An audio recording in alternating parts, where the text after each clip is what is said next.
मक्का के गिरदोनवा में बहुत से बुत खुदे हुए थे, जिनमें सबसे बड़ा बुत अज़ा का बुत था। अज़ा को मुशरिकीन ताकत और खुशहाली की देवी जानते थे। मुशरिकीन पत्थर की इस लाचार देवी के हुजूर ताकत के हसूल और माली आसूदगी हासिल करने के लिए चढ़ावे चढ़ाते और गिड़गिड़ा कर इससे दुआएं मांगते थे। अज़ा का बुत वादी नखला के एक माबद में रखा गया था, जो मक्का से 10 मील दूर बस्तान आमर के बाग में वाक़ था। इस माबद का इंतजाम बनो शेबान के सपुर्द था। रसूलुल्लाह सल्लल्लाहु अलैहि वसल्लम ने अज़ा का बुत तोड़ने के लिए हजरत खालिद बिन वलीद को मुकर्रर फरमाया। यूं आप 30 फौजियों के साथ वादी नखला की तरफ रवाना हुए। हजरत खालिद बिन वलीद 25 रमजान अल मुबारक को इस माबद में दाखिल हुए और सामने चबूतरे पर रखा अज़ा का बुत एक ही वार में जमीन बोस कर दिया और हुजूर अकरम सल्लल्लाहु अलैहि वसल्लम की खिदमत में हाजिर होकर खबर दी कि अज़ा को खाक में मिला आया हूं। रसूलुल्लाह सल्लल्लाहु अलैहि वसल्लम ने इरशाद फरमाया, नहीं खालिद, तुम अज़ा तक नहीं पहुंच सके, वापस जाओ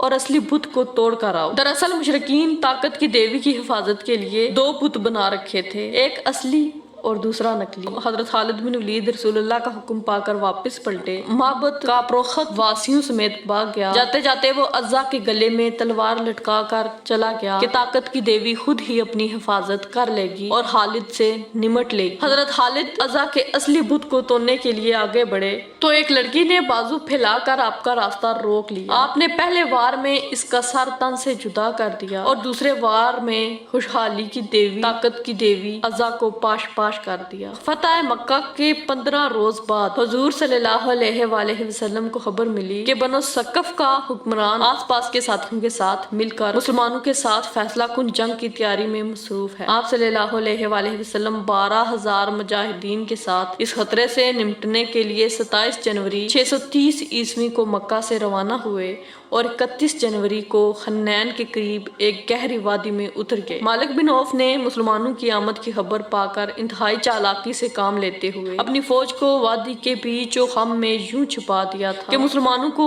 इसकी कानो कान खबर न हुई। 1 फरवरी 630 ईस्वी को इस्लामी फौज का हर अव्वल दस्ता, जिसकी क़यादत हजरत खालिद बिन वलीद कर रहे थे, गात में छुपे दुश्मन से बेखबर वादी खन्नैन तंग दरे में दाखिल हुआ। ताक में बैठे दुश्मन ने इस पर तीरों की बारिश कर दी और मुसलमानों के लिए ये हमला कतई गैर मुतवक्का था। दूसरी तरफ मुजाहिदीन का दस्ता जिस रास्ते में दाखिल हो चुका था वो बेहद तंग था। मुजाहिदीन पर कहीं तरफ से बेतहाशे तीर बरस रहे थे। मुसलमानों को संभलने का मौका न मिल सका। नतीजतन हर अव्वल दस्ते में भगदड़ मच गई और घोड़े बेकाबू होकर उलट पुलट गए और हजरत खालिद बिन वलीद अपने सिपाहियों को पुकार रहे थे, लेकिन ऐसा शोर और अफरा तफरी थी कि कोई आपकी आवाज सुन न सका। साथ ही आप चंद साथियों की मदद से हमलावरों को रोकने की कोशिश भी कर रहे थे। आपकी तवज्जो बटी हुई थी। दुश्मन निशाना ताक कर आप पर तीर बरसा रहा था। कई तीर आपके जिस्म में उतर चुके थे, लेकिन आप डटे हुए थे। आखिर ज्यादा खून बह जाने के बाद आप बेहोश होकर घोड़े से गिर गए। इसी दौरान हर अव्वल दस्ते के पीछे आता इस्लामी लश्कर भी इस तंग रास्ते में दाखिल होकर गात लगाए दुश्मन की तीरों की जद में आ चुका था। इस्लामी लश्कर अभी नागहानी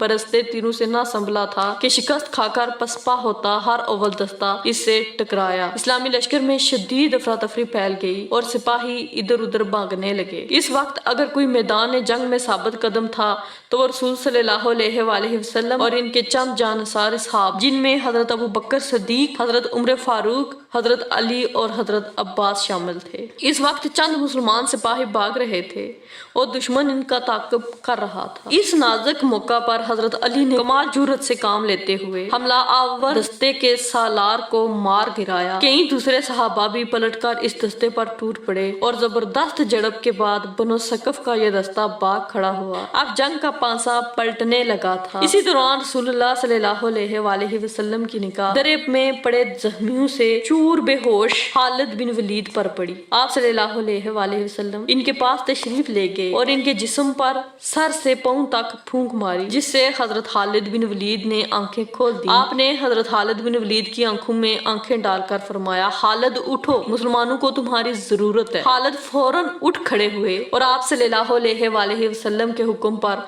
खालिद बिन वलीद के जिस्म से तीर निकाल कर पट्टी बांध दी गई। रसूल सल्लल्लाहु अलैहि वसल्लम के अल्फाज ने खालिद बिन वलीद के जिस्म में एक नई रूह फूंक दी थी। آپ اٹھ کھڑے ہوئے، تلوار سنبھالی اور گھوڑے پر سوار ہو کر دشمن پر ٹوٹ پڑے۔ جسم پر بے شمار زخم تھے، لیکن اس مرد میدان کا جذبہ آسمان کو چھو رہا تھا، اور ان کا گھوڑا سب سے آگے دشمن کی صفوں میں بجلی کی مانند دوڑ رہا تھا۔ دشمن خالد بن ولید کے وار سے بچنے کے لیے چھپتے پھرتے تھے، لیکن انہیں کہیں ایمان نہ ملتی تھی۔ آپ کا لباس خون سے سرخ ہو رہا تھا، لیکن آپ اس مہم میں دلیری اور جواں مردی کی تاریخ اپنی تلوار سے یوں تحریر کر رہے تھے کہ دشمن حواس کھو رہا تھا۔ حریف قبائل کے کئی نامور سردار حضرت خالد بن ولید کے ہاتھوں مارے گئے۔ دشمن پر حضرت خالد کی اتنی دہشت بیٹھی کہ کچھ ہی دیر بعد دشمن آگے آگے بھاگ رہا تھا اور خالد بن ولید کا دستہ ان کے تعاقب میں تھا۔